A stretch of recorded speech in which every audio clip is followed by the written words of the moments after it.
ಕೊಬ್ಬರಿಗೆ ಬೆಂಬಲ ಬೆಲೆಗೆ ಆಗ್ರಹಿಸಿ ಪಂಚಿನ ಮೆರವಣಿಗೆಯನ್ನ ಮಾಡಲಾಗ್ತಾ ಇದೆ. ರೈತರು ಬೇರೆ ದಾರಿ ಇಲ್ಲದೆ ಜಾಥಾವನ್ನ ನಡೆಸ್ತಾ ಇದೆ. ತುಮಕೂರಿನ ಬಿಜಿಎಸ್ ವೃತ್ತದಿಂದ ಡಿಸಿ ಕಚೇರಿಯವರೆಗೆ ನಡೆಸ್ತಾ ಇರುವಂತಹ ಮೆರವಣಿಗೆ 20 ದಿನಗಳಿಂದ ಅಹೋರಾತ್ರಿ ಧರಣಿಯನ್ನ ರೈತರು ನಡೆಸ್ತಾ ಇದ್ದಾರೆ. ಕೇಂದ್ರ ಮತ್ತು ರಾಜ್ಯ ಸರ್ಕಾರದ ವಿರುದ್ಧ ತೀವ್ರ ರೀತಿಯ ಆಕ್ರೋಶ ಅನ್ನೋದು ವ್ಯಕ್ತವಾಗಿದೆ. ಧರಣಿ ನಡೆಸ್ತಾ ಇರುವ ರೈತರು ಪಂಚಿನ ಮೆರವಣಿಗೆಯನ್ನ ಮಾಡ್ತಾ ಇದ್ದಾರೆ. ಪಂಚಿನ ಮೆರವಣಿಗೆಯಲ್ಲಿ ರೈತ ಮಹಿಳೆಯರು ಕೂಡ ಭಾಗಿಯಾಗಿದ್ದಾರೆ. ಕೊಬ್ಬರಿಗೆ ಕನಿಷ್ಠ 15,000 ರೂಪಾಯಿ ನೀಡುವವರೆಗೂ ಕೂಡ ಅಹೋರಾತ್ರಿ ಧರಣಿಯನ್ನ ಮುಂದುವರಿಸುವುದಾಗಿ ಈ ರೈತರು ಪಟ್ಟು ಹಿಡಿದಿದ್ದಾರೆ. ಕರ್ನಾಟಕ ರಾಜ್ಯ ರೈತ ಸಂಘ ಹಾಗೂ ಹಸಿರು ಸೇನೆ ನಡೆಸ್ತಾ ಇರುವಂತಹ ಜಾಥಾ ಇದು. ಮುಖ್ಯಮಂತ್ರಿಗಳು ಜನಪರ ಚಳವಳಿಗಳ ಬಗ್ಗೆ ಬಹಳ ಗೌರವ ಇದೆ. ಇವತ್ತು ಅವ್ರಿಗೆ ಮರ್ಯಾದೆಯನ್ನು ಕೊಟ್ಟು ನಡ್ಕೊಳ್ತಾರೆ ಅಂತ ನಾವು ಭಾವಿಸಿದ್ವಿ. ಆದರೆ ನಾನು ನೋಡಿದಾಗೆ ಏನು ಅರಸೀಕೆರೆಯಿಂದ ನಾವು ಈ ಕುರಿತಂತೆ ಹೆಚ್ಚಿನ ಮಾಹಿತಿಯನ್ನು ನಮ್ಮ ಪ್ರತಿನಿಧಿ ಯೋಗೇಶ್ ನೀಡ್ತಾ ಹೋಗ್ತಾರೆ. ಯೋಗೇಶ್, ಪ್ರತಿಭಟನಾ ನಿರತ ರೈತರು ಕೊಬ್ಬರಿ ಕುರಿತಂತೆ, ಬೆಂಬಲ ಬೆಲೆಯ ಕುರಿತಂತೆ ಏನ್ ಹೇಳ್ತಿದ್ದಾರೆ? ಕಳೆದ ಹಲವಾರು ದಿನಗಳಿಂದ ತುಮಕೂರಿನಲ್ಲಿ ಸಾಕಷ್ಟು ಹೋರಾಟಗಳನ್ನ ಕೊಬ್ಬರಿ ಬೆಳೆಗಾರರು ಮತ್ತೆ ತೆಂಗು ಬೆಳೆಗಾರರು ಪ್ರತಿಭಟನೆ ಮಾಡ್ತಾರೆ. ಯಾಕಂದ್ರೆ ಬೆಂಬಲ ಬೆಲೆಯನ್ನ 18,000 ರು ನಿಗದಿ ಮಾಡಬೇಕು ಅನ್ನೋದು, ಮತ್ತೆ ಸರ್ಕಾರ ಕೂಡಲೇ ಅದನ್ನು ಕೊಡಬೇಕು ಅನ್ನೋದು ಅವರು ರೈತರ ಆಗ್ರಹ. ಅಂದ್ರೆ ಇದು ನಿರಂತರವಾಗಿ ರೈತರು ಪ್ರತಿಭಟನೆ ಮಾಡ್ತಿದ್ರು, ಸರ್ಕಾರ ಇದಕ್ಕೆ ಇನ್ನು ಸ್ಪಂದಿಸ್ತಾ ಇಲ್ಲ. ಹಾಗಾಗ್ಲೇ ಸಿದ್ಧಗಂಗಾ ಮಠಕ್ಕೆ ಬಂದಂತ ಸಿದ್ದರಾಮಯ್ಯ ಅವರು ಕೂಡ 1,500 ರೂಪಾಯಿ ಹೆಚ್ಚಳ ಮಾಡಿದೀನಿ ಅಂತ ಹೇಳಿದ್ರು. ಅದಿನ್ನೂ ಅವರ ಅಧಿಕೃತವಾಗಿಲ್ಲ ಅನ್ನೋದು ರೈತರ ಆರೋಪ. ಹಾಗಾಗಿ ಕಳೆದ ರಾತ್ರಿ ಪಂಜಿನ ಮೆರವಣಿಗೆ ಕೂಡ ಮಾಡಿ ಸರ್ಕಾರದ ಗಮನಕ್ಕೆ ಸೆಳೆಯುವ ಪ್ರಯತ್ನ ಮಾಡಿದ್ದಾರೆ. ಈಗಾಗಲೇ ಕೇಂದ್ರ ಸರ್ಕಾರದಿಂದ ಏನು ಕೊಬ್ಬರಿ ಖರೀದಿಸೋದಕ್ಕೆ ನಿನ್ನೆಷ್ಟೇ ತುಮಕೂರಿನ ಶೋಭಾ ಕರಂದ್ಲಾಜೆ ಅವರು ಒಂದು ಚಾಲನೆಯನ್ನ ಕೊಟ್ಟಿದ್ದಾರೆ.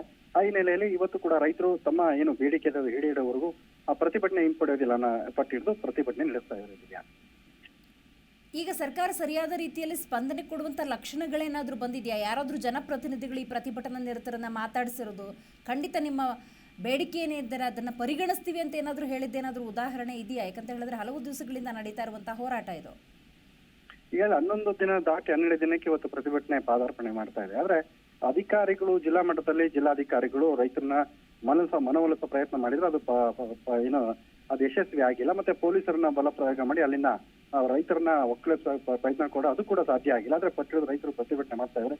ಸಿಎಂ ಮುಹೂರ್ತಕ್ಕೂ ಉಳಿದಂತೆ ಇನ್ಯಾರೂ ಕೂಡ ರೈತರಿಗೆ ಭರವಸೆಯನ್ನು ಕೊಟ್ಟಿಲ್ಲ. ರೈತರ ಏನೋ ಸಿಎಂ ಅವ್ರ ಹೇಳಿಕೆ ಕೂಡ ಇನ್ನು ಅಷ್ಟು ತೃಪ್ತಿ ಆಗಿಲ್ಲ ಅನ್ನೋ ಕಾರಣಕ್ಕೆ ರೈತರು ಪ್ರತಿಭಟನೆನ ಇವತ್ತು ಕೂಡ ಮುಂದುವರೆಸ್ತಾ ಇದ್ದಾರೆ. ಸರಿಯಾದಂತ ರೆಸ್ಪಾನ್ಸ್ ಸರ್ಕಾರದ ಕಡೆ ಸಿಕ್ಕಿಲ್ಲ ಅಂತ ಹೇಳಿದ್ರೆ ಮುಂದಿನ ಹಾದಿ ಏನ್ ಹಾಗಾದ್ರೆ ಈ ರೈತರದ್ದು? ಆದ್ರೆ ಈಗಾಗಲೇ ಏನೋ ಅವ್ರು ಬೆಂಗಳೂರು ಚಲೋ ಕೂಡ ಆಲೋಚನೆ ಮಾಡ್ತಾ ಇದ್ದಾರೆ ರೈತರು. ಈಗಾಗಲೇ ಬೃಹತ್ ಸಮಾವೇಶಕ್ಕೂ ಅವರು ಸಿದ್ಧತೆಯನ್ನ ಮಾಡ್ಕೊಳ್ತಾ ಇದ್ದಾರೆ. ಯಾಕಂದ್ರೆ ರೈತರು ಈ ಭಾಗದ ರೈತರು ಕಳೆದ 3 ವರ್ಷಗಳಿಂದ ನಿರಂತರವಾಗಿ ಹೋರಾಟ ಮಾಡ್ಕೊಂಡ್ಬರ್ತಾರೆ.